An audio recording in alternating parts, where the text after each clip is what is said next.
कादिर मंदोखेल साहब, ज़ाहिर है आपकी सीट तो आपके हाथ से चली गई है और अभी तक इसका फैसला तो सामने नहीं आ रहा है। ज़ाहिर है मुस्तफ़ा कमाल साहब उस सीट से क्लियरली अपना मैंडेट ले चुके हैं। पाकिस्तान पीपल्स पार्टी के लिए आज जिस तरह का ग्राउंड हमने देखा, आपने अपोजिशन के लिए सजाया कराची की सतह पर, अगर मैं बात करूं तो आइंदा भी फिर आपकी ऐसी हिकमत अमली होगी रोकने की इन तमाम तरह अपोजिशन के इत्तेहादियों को?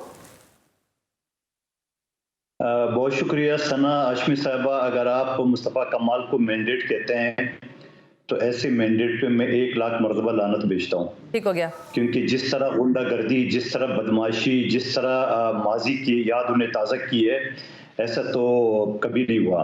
और फिर दूसरी बात ये कि 25 से 30 हज़ार वोट आज भी मेरे पास है। ये मैं बार बार मीडिया के सामने ये पेश करता हूँ कि ये किसकी मुंह पे मारूं ये 25 से 30 हज़ार जो बैलेट पेपर है जिसमें स्टैंप लगे हुए पतंग के, और इलेक्शन कमीशन इस चीज की इंक्वायरी क्यों नहीं कर रहा है कि आया ये बैलेट पेपर एमक्यूएम ने जाली छपा है, अच्छा, या इनकी प्रेजाइडिंग अफसरान ने इसको बेचा है। और फिर जिस तरीके से वहां पे एक लाकामियत नजर आई है रेंजर्स और पुलिस के सामने, और आप उसको मैंडेट कहते हैं, तो बहरहाल ये ऐसी जाली कादिर मंदोखेल साहब देखिए, आप मैंडेट, मैं इसलिए इसको मैंडेट कह रही हूँ कि जिस तरह पाकिस्तान पीपल्स पार्टी को 7 सीटें मिली ना, उसके लिए भी बहुत सारे लोग कह रहे हैं अगर आप इसको मैंडेट कहते हैं तो यही तो ठप्पा माफिया था, पाकिस्तान पीपल्स पार्टी ने सर्व क्या किया जो उनको 7 सीटें मिल गई शहर से, तो फिर लोग ये भी बातें करते हैं ना।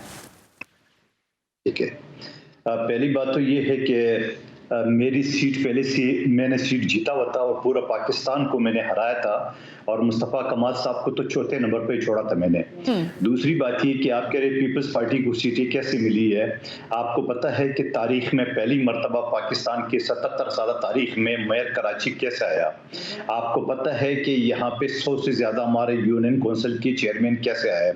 आपको पता है कि जिस जिले से मेरा ताल्लुक है, जिला किमाड़ी, यहाँ तीनों टाउन पीपल्स पार्टी जीत चुके हैं। तो इसी तरह पीपल्स पार्टी ने जो काम किया कराची में, ये और फिर हैदराबाद का मेयर हमारा है, तो ये सारी चीजें तो उस बात की मुंह बोलता सबूत है कि पीपल्स पार्टी ने सर्व किया है। एमक्यूएम ने दहशतगर्दी के अलावा, कत्लेआम के अलावा, और कादिर मंदोखेल साहब अभी तो सफर आपका काफी लंबा है। आप अभी से एमक्यूएम पाकिस्तान को ज़ाहिर मुर्द इल्जाम ठहरा रहे हैं, आपको अभी सदारत का वोट उनसे लेना है, ये आप लोग क्यों भूल रहे हैं? अगर आप ऐसी बातें करेंगे एमक्यूएम वालों के लिए तो फिर सदारत का वोट किधर जाएगा आपका? सदर आपने नहीं लेना। सना साहिबा, मैं एक चीज ये बता दूं कि 259 मजदूरों को जिंदा जलाने वाली पार्टी, और ये मैं नहीं कह रहा हूँ, इल्जाम नहीं दे रहा हूँ, मुस्तफ़ा कमाल साहब 2 महीने पहले प्रेस कॉन्फ्रेंस पे ये बात मान चुका है कि ये हमारे लोग हैं मुल्जिमान। अम्माद सिद्दीकी आज भी रिपोर्ट है दुबई में इनके राते में, और फिर बाकी जो बोलो मोलो जो लोग नाम थे जिनको सजाया मौत हुई है, और मुस्तफ़ा कमाल साहब ने बाकायदा प्रेस कॉन्फ्रेंस के जरिए उनको एक्सेप्ट किए कि हमारे लोग हैं। अगवा बर तावान, कत्ल, गारत, बत्ता लेना, ये एमक्यूएम का सिग्नेचर है, ये मैं नहीं कह रहा हूँ, ये मुस्तफ़ा कमाल साहब ने प्रेस कॉन्फ्रेंस के जरिए कहे। 33 हमारे जाले शहीद हुए, किसने किए? इन्हीं जमात ने किए, इन्हीं के लोगों ने किए।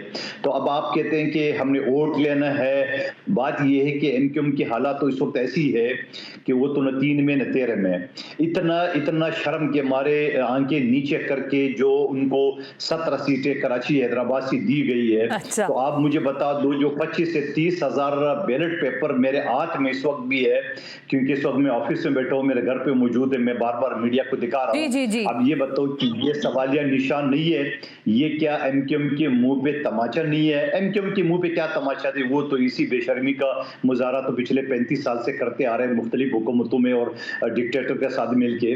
लेकिन क्या इलेक्शन कमीशन के लिए, क्या खुद चीफ जस्टिस सुप्रीम कोर्ट के लिए सवालिया निशान नहीं है जिसने शफाफ इलेक्शन का वादा किया है? क्या इलेक्शन कमीशन के मेंबरान और उनकी चेयरमैन क्या ये दिल पे हाथ रख के बता सकते हैं कि उन्होंने शफाफ इलेक्शन कराया? देखिए कादिर मंदोखेल साहब, देखिए अब वो वक्त नहीं है कि आप आवाम जो चीजें देख रही है उसका आप कोई और रुख उसको दिखाने की कोशिश करें तो वो देखना शुरू हो जाए।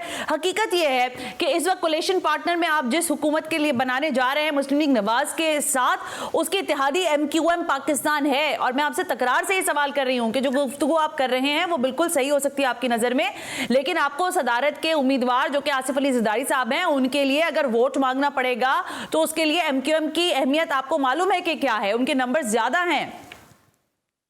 तीसरी बड़ी जमात है। सना साहिबा 8 फरवरी से लेके आज तक मैंने सिस्टम को नंगा कर दिया पूरा।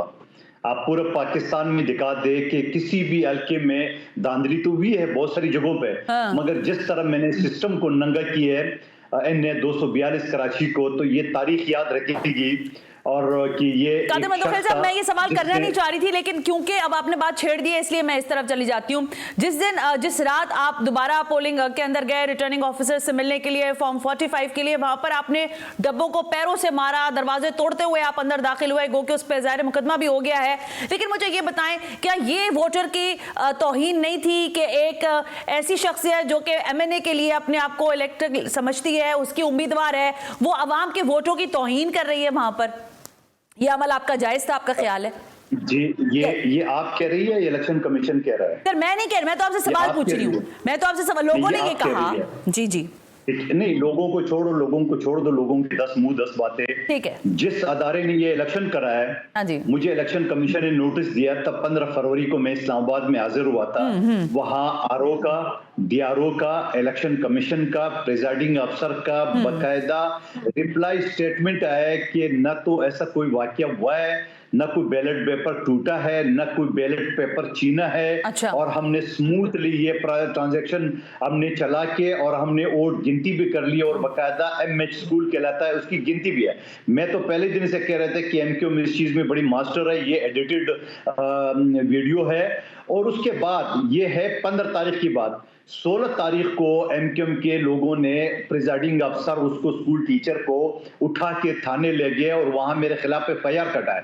वो इस वजह से कि मेरी 9 तारीख को न सिर्फ मेरी बल्कि मेरे पार्टी के सेक्रेटरी जनरल सेनेटर ताज हैदर साहब का लेटर मौजूद है। वो मुझे मालूम है, वो मुझे मालूम है के सामने। हाँ, लेकिन कादिर मंदोखेल साहब, तो ये जरा कि मेरे FIR न काटा और इनके FIR एक हफ्ते के बाद काटा गया, जबकि मैंने इन टाइम दरखास्त दी थी सारी सबूत के साथ। आपने वो खवातीन वीडियो देखा होगा जो जबरदस्ती MQM का बेज लगा के वोट डाल रहे हैं, आपने वो देखा होगा हमारी जालों ने जो MQM के लोगों से वोट छीना गया, जिससे जो मेरे पास 25 से 30 हजार है। ये सारे सबूत के बावजूद मैं FIR के लिए दरपदर की ठोकरें खा रहा हूं, मैं अदालत से रजू कर चुका हूं। और ये तो कानूनी, देखिए कादिर मंदोखेल साहब, ये तो कानूनी अमल है और आप इसके बड़े ज़ाहिर जानीदा आदमी हैं, आप कानून मुझसे बेहतर जानते हैं, खुद आपको इस सारे प्रोसेस का पता भी है। लेकिन असल हकीकत यह है कि जिस सियासत के नाम पर आप अवाम की खिदमत करना चाहते हैं, वो अवाम आज कराची की सड़कों पर रुली है, परेशान हुई है। ऑपोजिशन की जमातें सड़कों पर थी, उनके लोगों को पकड़ धकड़ भी हुई है, गिरफ्तारियां भी डाली गई हैं GDA के कुछ लोगों की,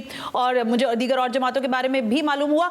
अब ये मुझे बताएं कि क्या फॉर्मूला होगा? देखें, आपने अपनी ऑपोजिशन को एंगेज तो करना है, उनसे बात तो करनी है, या फिर आप यही कार्रवाई होगी कि वो सड़कों पर निकलेंगे, आप गिरफ्तारियां डालेंगे और चल सो चल?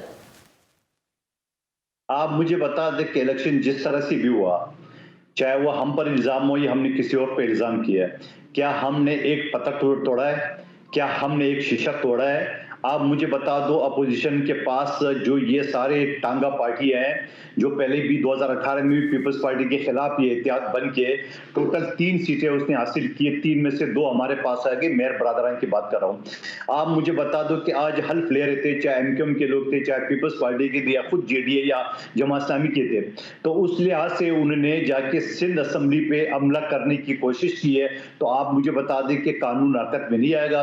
क्या आप ये बताओ कि उनको न रोका जाए? लेकिन मैं ये सवाल, आपने खुद ही सवाल उठा लिए, क्या ये कराची के लोगों को सजा नहीं है कि आपने सुबह से जो है ना सारे रोड ब्लॉक कर दिए, धरना दे दिए? आपके पास एक जमहूरी रास्ता है, आप इस असेंबली में आ जाते, जो भी 2-4 आपके MPA थे तो आप वहां एहतजाज करते। अच्छा। लेकिन कराची के शोरूम के साथ माजी में भी आपने इसी तरह का किया, और आज एक मरतबा फिर आपने कराची के शोरूम को जीना आराम कर दिए। तो क्या आप इसको जमहूरी कल्चर कहते हैं? यकीनन एहतजाज हर किसी का हक है। ये साइंस क्या? देखिए, आप बात कर रहे हैं ना, बिल्कुल ठीक है, लेकिन जाहिर है मैं जब MQM के लोगों से, अभी डॉक्टर फारूक सत्तार से भी मैं बात करती हूँ, लेकिन ये एक तनकीद की जाती है आप पर कि जो रिजल्ट्स आए इंतखाबी अमल के दौरान 8 फरवरी का, जैसे जैसे रात के शाम 6 बजे के बाद रिजल्ट अनाउंस होना शुरू हुआ, तो सारे इंटीरियर के रिजल्ट्स हुए हैं वो बड़े आराम से आना शुरू हो गए। ये बात GDA भी कह रही है, बाकी सारी जमातें भी कह रही हैं। ये क्या फॉर्मूला है पाकिस्तान पीपल्स पार्टी के पास कि वो इंटीरियर की सीटों के ऊपर खटाखट जो है वो फॉर्म 45 भी बन जाता है और वहां के रिजल्ट्स भी आ जाते हैं, बाकी जगहों के होल्ड हो जाते हैं? तो इस पर आपका क्या कहिएगा इस पर?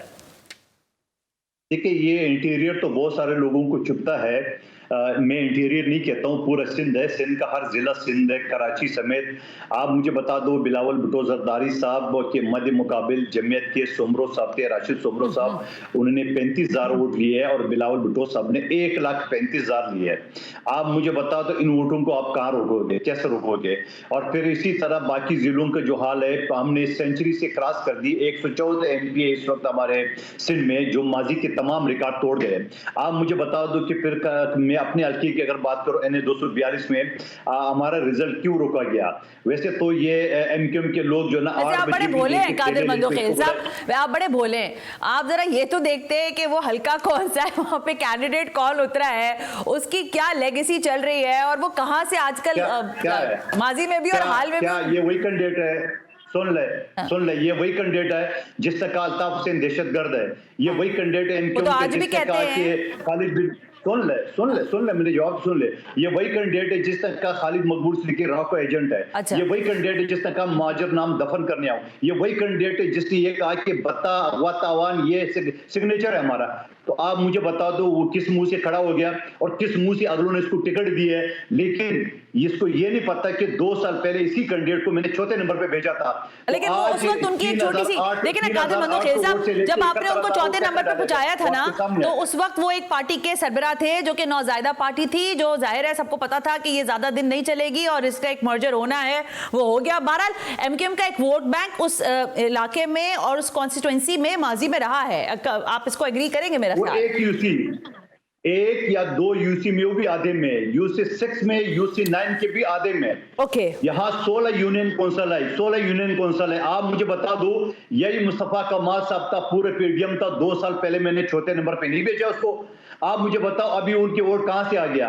कादिर मंदोखेल साहब, देखिए अब ये मामला तो हो गया ना, ये तो अब आप समझे चैप्टर क्लोज है। अब आप लड़ते रहे अदालतों में बैठकर और बातें करते रहे इस पर। बिल्कुल आपकी बात बिल्कुल सही है। पाकिस्तान की अदालतों से, इलेक्शन कमीशन से, तो यही मैं समझूं कि दुनिया में 139 नंबर पे तो सिस्टम तो मैं क्लोज ही कहूंगा। लेकिन मेरे जमहूरी हक तो है कि मैं आपके सवालों का जवाब दूं। मैं सिस्टम को नंगा किया, मैंने लिख ले बात बार बार, मैंने पाकिस्तान की इस इलेक्टोरल सिस्टम को नंगा किए। जितने मैंने धांधली पकड़ी गई है, जितने मैंने इंकशाफात कराए, जितने मैंने एट द स्पॉट किए, और आज भी 25 से 30 हजार वोट मेरे हाथ में है। मैं किसकी मुंह पे मारूं ये सारे वोट?